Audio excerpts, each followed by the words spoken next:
გაინტერესებს, როგორია ჩვენი სამოქმედო გეგმა, როგორია რა უნდა მოხდეს ხვალ. და მე მინდა გითხრათ ჩემი აზრით, რა იქნება ხვალ. ჩვენი მომავალი ჩვენ დავინახეთ აღდგომის იმ არაჩვეულებრივ ღამეს.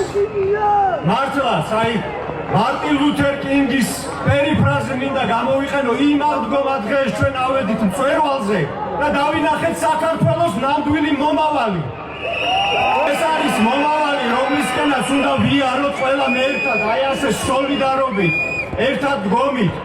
ჩვენ დავინახეთ მომავალი, სადაც განსხვავებული ადამიანები, მათ შორის განსხვავებული წამსის, აღსარებლობის მქონე ხალხი ერთად იდგა და მოყვას ის სიხარულით იყო გახარებული, ეს იყო სიყვარულით, ბედნიერებით, ოპტიმიზმით სავსე დღე და აი ამისკენ უნდა ვიაროთ. ეს არის აი ამ საზოგადოების მომავალი ხალხი. მაგრამ ამ დღეებში ჩვენმა მმართველმა პარტიამ, თუ მე აღარ ვთვლი მაგას, ჩვენ მმართველ პარტია დიდი ხანია, მთავრობამ დაგვანახა თვითონ როგორ მომავალს აშენებს ამ ქვეყანაში, როგორ ქვეყანაში უნდა გვაცხოვროს. ეს იქნებოდა ქვეყანა, სადაც ქუჩებში დასდევენ ადამიანებს განსხვავებული აზრის გამო, სადაც ქალებს თმებით ათრევენ პროსპექტებზე, სადაც კაცებს ლაჩრულად ზურგს უკან ესხმიან და 5 ადამიანი ურტყავს ფეხებს, სიხლებს ადამიანებს მხოლოდ იმიტომ, რომ ისინი არ ეთანხმებიან მათ მოსაზრებებს. აი ასეთი ქვეყანა უნდათ, რუსული დიქტატურის ქვეყანა უნდათ და თუ ჩვენ ერთად არ ვიბრძოლებთ, თუ ჩვენ ერთად არ ვიარეთ წვიმაში, ზავდარში, სიცხეში, ჩვენ დაგვეზარათ, ჩვენ დავიღალეთ, ჩვენ შევშინდით. მაშინ ის მომავალი, რომელიც ჩვენ ვიხილეთ აღდგომა დღეს, ის მომავალი არ დადგება და დადგება ის მომავალი, რაც მათ უნდათ. ამიტომ ხალხო, ერთად უნდა ვიყოთ ყოველთვის, სანამ არ მივახცევთ ჩვენ მიზანს.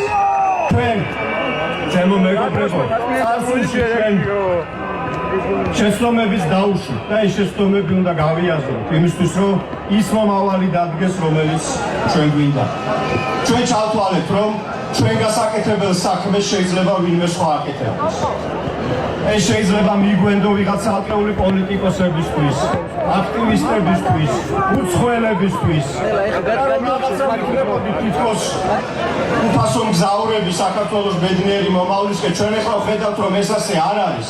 რომ ჩვენ გასაკეთებელს ვერავინ ვერ გააკეთებს და ყველამ უნდა ვიმოქმედოთ როგორც უკეთესმა მოქალაქეებმა, როგორც ღირსეულმა მოქალაქეებმა, რომლებიც არ ელოდებიან, რომ მათ გასაკეთებელს გააკეთებს ვინმე სხვა. არ ელოდებიან ამას, არ ელოდებიან არავის თმას, არ ელოდებიან არავის მითითებას.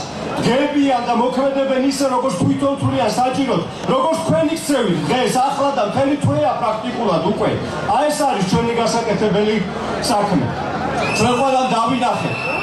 ჩვენ ყველამ დავინახეთ ისიც, რომ შეუძლებელია გქონდეს იმის იმედი, რომ გამოჩნდება ვიღაც კეთილი, მდიდარი, რბილი დიქტატორი, რომელსაც ყველა ეყვარება, რომელიც დაარიგეს ფულს, რომელიც ყველასთან კარგად იქნება, ყველა პრობლემას მოგვიგვარებს. ეს რომ დიდი სიცრუეა, ყველამ ვიცით უკვე ძალიან დიდი ხანია. ყველამ ვიცით. ამიტომ ჩვენ ამ გაკვეთილებიდან უნდა ვისწავლოთ, ჩემო მეგობრებო. ჩვენ უნდა ვისწავლოთ, რომ მიუხედავად იმისა, რომ ბევრი სირთულე, ბევრი პრობლემა, ბევრი ხარვეზია, მაინც მრავალპარტიული დემოკრატია ჯობია ერთპარტიულ მმართველობას. ქუჩაში დგომა ჯობია მხარდაჭერაზე წამოგორებულ ყოფნას. ასია ერთ თემა საქართველოს მიწის ეს. ჩვენ უნდა გქონდეს მხოლოდ ჩვენი თავის იმედი. არასდროს აღარ უნდა მივანდოთ ვიღაც არჩეულ თუ დანიშნულ ხელისუფლებას, ძალაუფლება და ველოდოთ და იმის იმედი გქონდეს, რომ ის უბრალოდ კეთილია და კარგად მოიქცევა. ჩვენ თვითონ ყველანი უნდა გავხდეთ უკეთესი მოქალაქეები.